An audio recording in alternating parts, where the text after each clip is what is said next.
Welcome to the Day 4 review here in Manchester. I've got Ricky and Broady next to me. Yesterday was all about Joe Root. Today was about Ben Stokes as he got England up to 699, a lead of 311. And like we did yesterday, we're going to start with a bit of trivia. I'm going to put you on the spot here, fellas. Not you. You've already told I'll put you on the spot. Okay. Last time England hit over 600 runs was when? Last time England hit over 600 runs, I'm trying to think of big run. Brooke got a 300 in Pakistan, didn't he? Cook got a pick. Oh, in England. In England. In England. Cook got 294 somewhere against someone. Ooh, well done. Or 290. Yeah, 294. Good memory.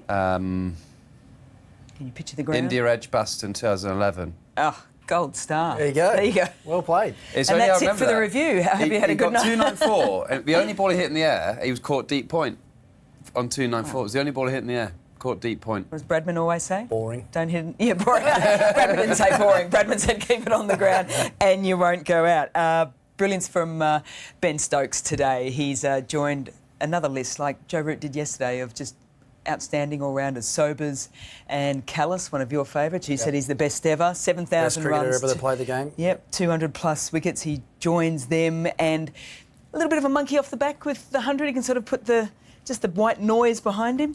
Yeah, well, his last one was against Australia, wasn't it, here at Lords on the last Ashes tour. So what's that, a couple of years between Test match hundreds? He's obviously been interrupted with injury and missed a few games along the way, but we were talking about earlier, weren't we? He just looks fitter and stronger, and his bowling in the first innings of this game was outstanding. It took him a little while to get going with the bat, to be honest. When he first went out, you could see that he was trying to be really aggressive and take the game forward. It didn't work for him at the start, but he hit everything in the middle, really. Like, it was a really classy knock. Went off with that little bit of cramp, but when he started this morning, it was back to business again, and he played beautifully. So, yeah, you say he joins a pretty exclusive club of only 3 guys to do that, yeah. The trumpeter started the theme of Superman, which was pretty fitting as well for him. You've seen a lot of his hundreds. Where does it rate? I think it'll mean a lot to him. I think we saw it was quite a muted celebration, but a firm celebration, wasn't it? Sort of punching sort of like the clenching his fist. I don't think it would have played on his mind that much that he hadn't scored hundreds, but it would play on his mind that he hadn't scored a lot of runs. I think he'd probably be averaging in the 20s, wouldn't he, the last couple of years? So when you're the leader, when you're in that top 6, you want to be contributing, and he is one of these guys that leads from the front. We've seen that with the ball. And it's really difficult as a genuine all-rounder to be nailing it with the ball and with the bat at the same time. It's just something that makes it incredibly different. So for him to get his first 5 for 8 years and then his first 100 for 2 years in the same game will give him a lot of joy, particularly in what cricket's to come. So yeah, he deserves that. I think that meant a huge amount to him to go to 3 figures today, and he can sort of free up and just play now. Yeah, well, hopefully, because it feels as if there's a little bit of a tweak to the left hammy high up, so even just hasn't bowled today. Yeah. So that's going to be an interesting one, not just for the rest of this match, but then the Oval as well. Yeah, well, we've got 3 days between games, haven't we? 4 days between games. So if the fact that he hasn't bowled when his team needs him the most, which is right now, this is the actual moment in the game now, or even wind the clock back maybe 2 hours. That's the moment that Ben Stokes is built for. When his team's under the pump, needs a breakthrough, that's when you normally see himself injected into the game. But that hasn't happened, so we'll keep our fingers crossed and hope that the severity of that injury is not too bad. But the thing Broady's saying there about, not necessarily needing 100, but needing the runs, you actually do as a batter, because the more that every innings that sort of drifts out and pushes out, the harder not the harder you try, but it just feels like it's getting further and further away from you. So now that he's done that, and quite often with batters, the way that it happens, once you get one, you can go in and get a few in a row. So if he happens to play at the Oval, don't be surprised if he gets another one. Well, he probably thought he wasn't going to have to bowl, because Woakes in the first over went bang, bang. Jaiswal first and foremost caught at slip on the second grab by Joe Root, and then Dawson came out and Golden Duck. He was on a hat-trick, and they were 2 down without any runs on the board. Yeah, great drama, and exactly what scoreboard pressure does to young batters when you come out for a pretty awkward period just before the break, the lunch break, England were able to control that sort of timing of that big lead of 300 plus, and anyone could get out in that situation. I don't want to blame that inexperience, but you saw Jaiswal's second ball had a big cut at one, missed it, stepped away, shook his legs, and was like, come on, and then got in a bit of an awkward position, looking almost a bit square through the leg side and nicked it to slip. But then Sudarshan, that was just all tiredness. Mental tiredness, mental fatigue. That's why number 3 is the hardest position to bat in Test match cricket. We see around the world at the moment, there's not many number 3s that are really settled and producing consistently as there were back in the day, because you need experience. You need to be able to deal with any sort of scenario, any situation. You might be in the 50th over, you might be in after one ball. It's an incredibly difficult place to bat, and he just showed.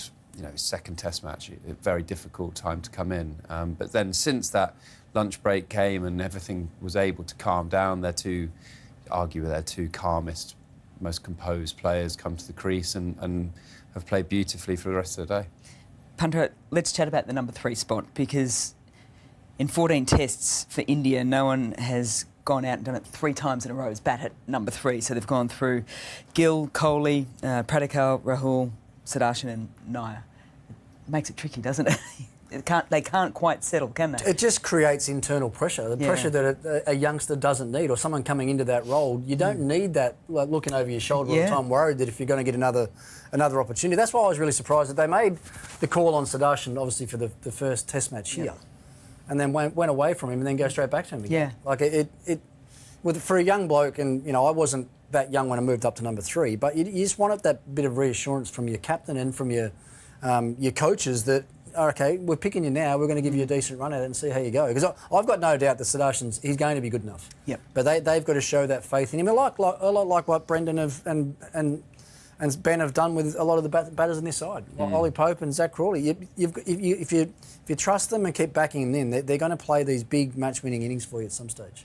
One of the big questions we sort of had was Indian batters have been in the field for such a long time. How would they manage that? Didn't manage it well to start with, but Gill and Rahul are certainly managing it now. But also for the bowlers, have had their feet up for a little bit. They were fresh. They come out, but now it's going to be a challenge for them because this partnership is doing some damage and really making a big dent into that 311. They're now 172 for 2. So challenge for the bowlers. 72, isn't it? And we were getting to that situation where at lunchtime we thought, well, this could finish today. India could be gone. Now we're in the situation where this could be a draw, and India then would be in a decent position going into the Oval, and the fact that England would have fielded for 160-odd overs with 3 days rest before they go again. So, it's been a huge last 2 sessions for India in the context of the series. Yes, they're not going to win this Test match, not enough time to do that, but they could go to the Oval and win that and stay in the series, and that would be 2-2. So, yeah, it's been a great fight back from Gill and Rahul, particularly within England's mindset that, if we get one of these or both these out, it's Jadeja, it's Washington, so obviously you can play, but you're into the all-rounders already. So, yeah, England won't have lost hope going in this evening with maybe 2 down. And they'll come back tomorrow as that Brendan McCullum mindset always is. How do we win this game? What's our thing to do this game? How do we make breakthroughs? But it's been a tough test for them. Rahul and Shubman Gill, a lot of the Indian players all have big 300s in Ranji Trophy. They love to bat, so it's almost set up perfectly for them, isn't it? Well, it's a bit of a statement, I think, from the captain as well, Shubman Gill. Like, he's come out under extreme pressure for this innings. Like, we've been critical with him tactically through the course of this game. Coming out at 2 for none, he's under a lot of pressure to stand up as a captain and as a player. And obviously at the other end, he's got one of his more experienced guys with him. So, so far so good for them. But yeah, there's still a long way to go yet. And this wicket, I reckon, because it's so slow now as well, it's not going to be that easy to start on for anybody. So once you've got a partnership like this, it's really important that you really do try and stretch it out. We're day 4 today, we're into day 5 tomorrow. That's when the spinners come into play. How have you seen Liam Dawson today? Probably hasn't threatened as much as he would have liked. I think Ricky's point's really big. It's slowed down. So there's just been 2 terrible misfields in a row from the big fast bowlers, showing that there's a bit of tiredness out there. Stokes is not smiling like we are. He is as furious. Not a happy camper, It's behaved slowly today, hasn't it? Gill Rahul's just taken a nasty blow to the outside of the left knee, I think.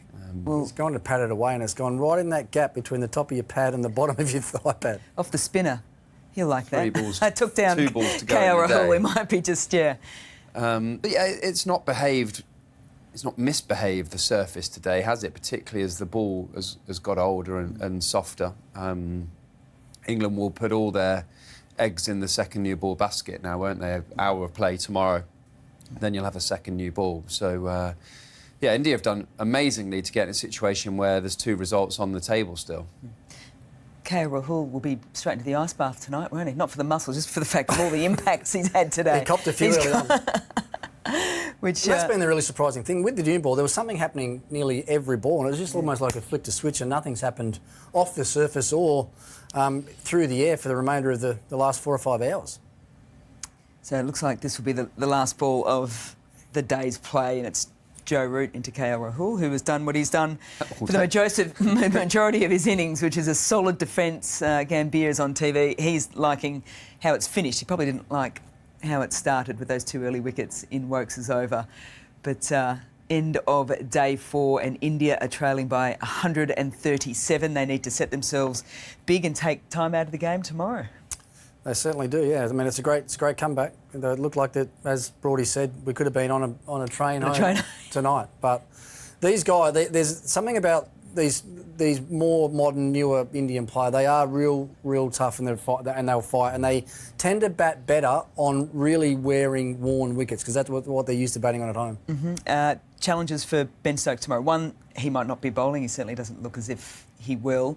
The back of his mind, though, will be if they can sort of own that first session. Rishabh Pant potentially not batting. If it gets later in the day, he probably will hobble out as well. Yeah. But they'll be into the all-rounders with 1 wicket. It's one of those, yeah, you put 2 on it. It's a really old school saying, is it? But you put 2 on it and you can open up an end and something can happen. But removing one of these 2, I think Dawson dropped Shubman Gill at backward point, which was a big mistake, really, in the day that could have opened up an end. But bowlers looked a little bit weary. The surface is slow, but if you just break open one end, get a new batter in, difficult to start, get another one, and then you put panic in the Indian change room. So, you know, England will come back, freshen up, try everything to recover this evening and come back and hit the surface really hard. It makes a difference when Stokes doesn't bowl, because it adds workload into the other guys, and then when they come back, they look less fresh and don't hit the pitch as hard. And it's also shown, as we've talked about all day, Ben Stokes has been England's best bowler. Yep. It's attrition, that is for sure, for day 5, and all to play for as well, because